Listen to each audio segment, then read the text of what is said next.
Chips. Hi everyone, here's Bogdan from Ship Studios. We're back today with another tutorial for our Halloween series, and on this one we're gonna work on our secondary animation for the environment, and we got some nice surprises going on. So let's get started. Okay, so back where we left off previously, and as I said, we already finished with the house animation, the chicken legs, and our character. But today we want to focus on the environment. So first of all, let me just take a look again at the final of our animation so that we can see how everything falls into place. Okay, so the legs go crazy, the house goes crazy, and then suddenly it goes back into its place. That looks pretty good.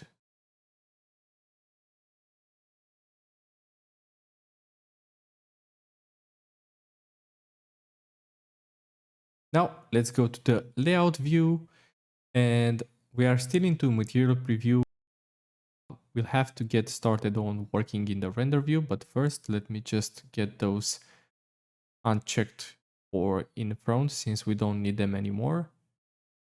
And we can do the same for the bone of the house.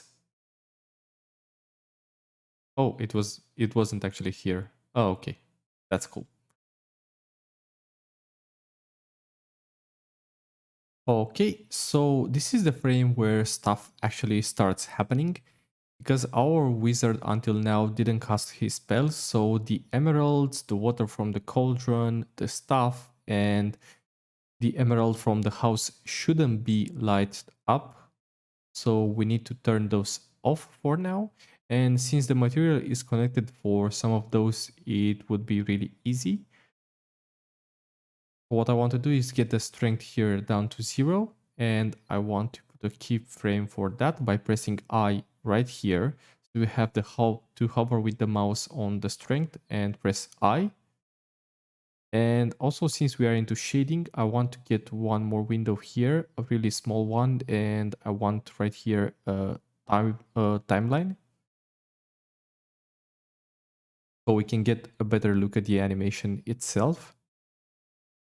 Okay, and then he starts casting, and then around here we can get the strength, let's say up to 2. And then after more chance, they will go gradually up. So let's get here 1 to 5. And on the last bow that he does, then we know that the spell is complete when he starts blocking the position. And we can go to 10, but first this is the third bow and this is the last one. And right now we can give it the maximum power so it can go to 10 in strength. Okay, let's keyframe that also. So right now they gradually increase and then they can stay like that because the spell worked. And we need to do kind of the same for the water too. So let's go in here and check.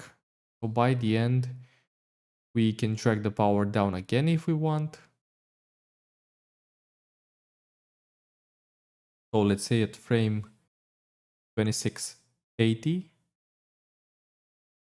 we can place the strength and then we go 1 second further.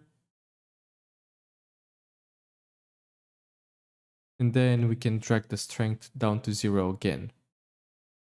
So this would be actually a looping animation. So first, there's no power, and then as he starts bowing, then the power gets up. And then at the end, the power goes down again. So let's go to the water from the cauldron, and we want to set this up also. So everything starting around this frame.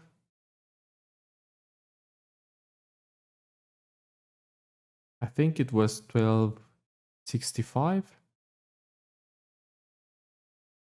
We don't have to start them at the same time. We can just start it, let's say, at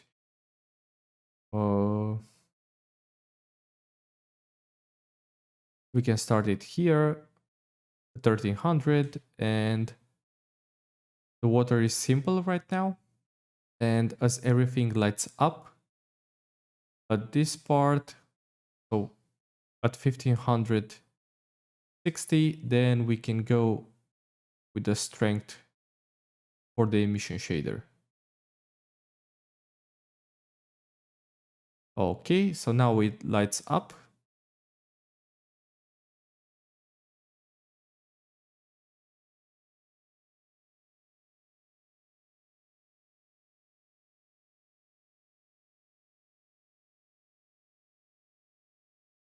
Now, if you want, you can also put in some strength for the water from the cauldron and make it ramp up, or you can make it stronger.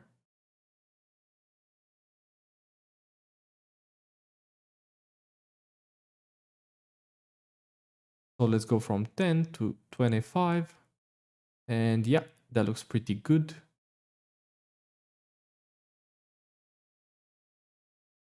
And we want to increase the strength for that because we'll get a really good close-up with the water in one of our camera shots. So right now it looks like this, the animation frames.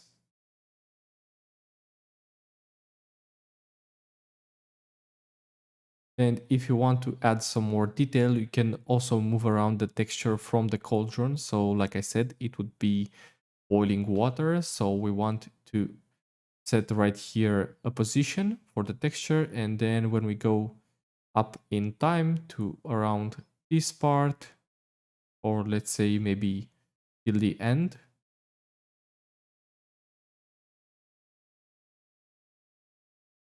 Okay, up to this frame, and we can set the movement for the texture so that the water moves constantly. Okay, and just like that, we put in some nice detail for the water in the cauldron.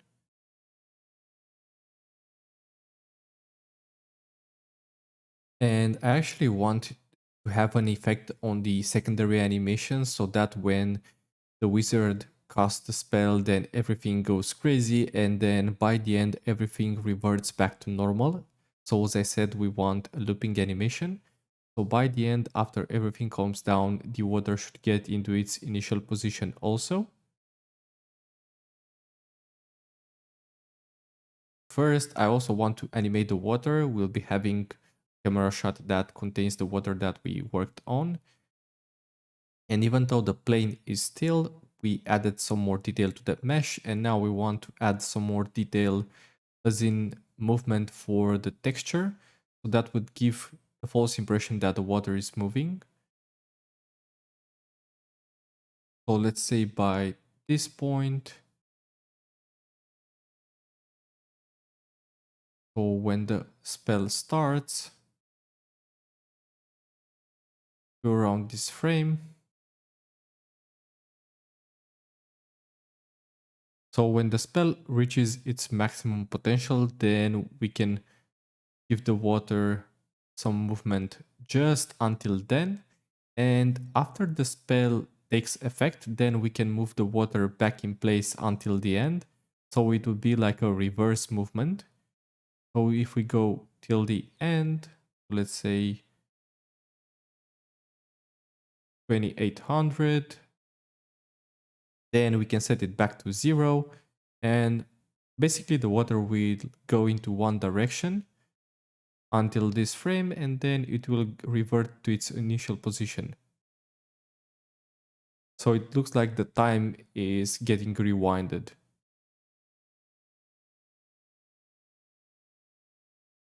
Because yeah, this is a magical land, baby.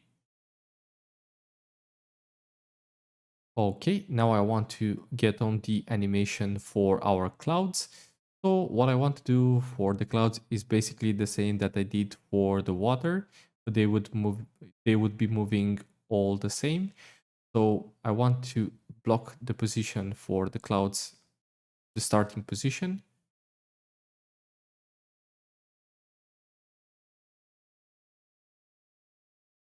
And I want to do the same for the moon because we'll be animating the moon a bit also. So let's go for the moon. And as we did with the water, we can do the same with the moon. But what I want to do is I want to make it bigger by halfway and then make it smaller until the end to its original size. But back to the clouds, so I want to move this one that further until half of the animation, and then at the end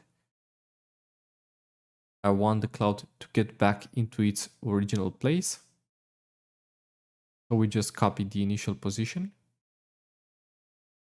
And we do the same for the second one, and the third one, the fourth, and don't forget about the one between the mountains, the fifth cloud. I know he's small, but he's important for us. He will be visible in quite some shots. Okay, now back to the moon. I want to select those and I want to block this position, but we just want to modify the scale. So we won't be moving the moon precisely, but we'll be doing a different scale by the time the animation reaches its half point.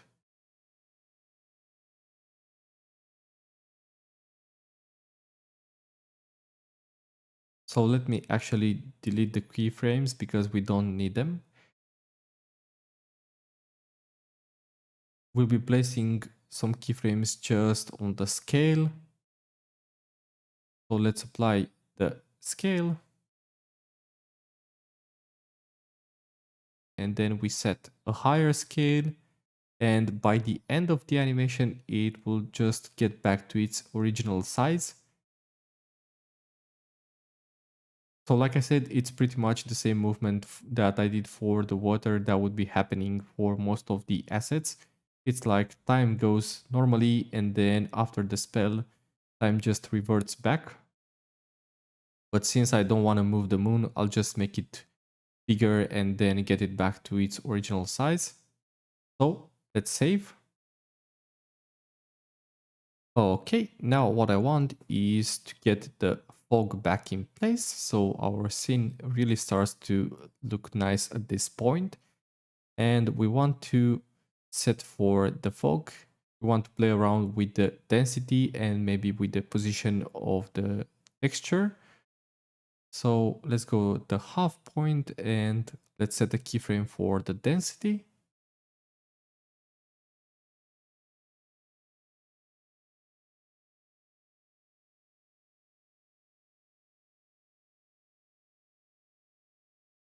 And then we can go up in time, go around this frame. All right, and we want to set a higher density to like 0.04, or I think we could go higher, but let's leave it at that. So we want a nice effect where the fog gets thicker. And also we can do some movement. So we set for the movement of the fog texture a point at frame 1, and then we go to the half point, and then we want some movement going for the texture. There's actually no movement, it's just the scale of the texture. And we want to keyframe that. And then by the end, it will, yeah, you guessed it, return to its original scale.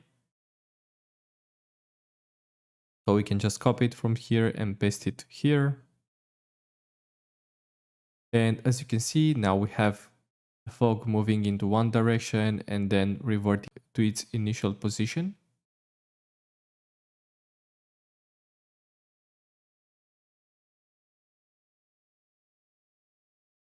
That looks good.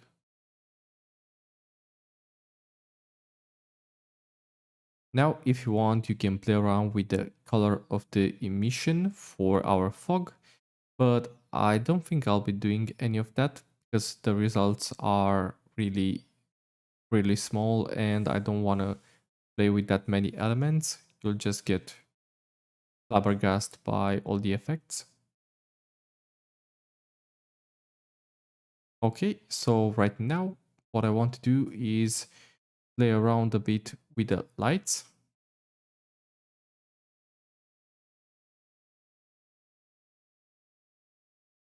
But the issue is that not all the lights are in the same place. So three of them are actually into the environment. So let me just drag those up into the camera and lights collection.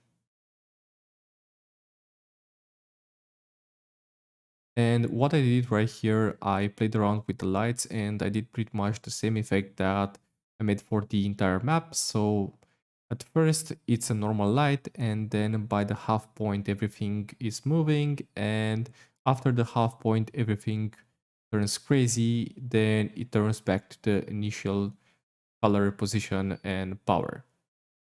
What I do recommend though is to play around with everything, and that's what I do most of the time, because you never know when you might discover something that fits your scene better than what you had planned originally. So that's what I did here, and as you can see, we have a nice looking map, and I'm really proud of it actually. Alright, so we are done with the secondary animation for the environment and the lights. We are getting really close to the end, and on to the next chapter we'll be working on the camera animation. And if you enjoyed it, please like, share, subscribe, and I'll see you there. Bye!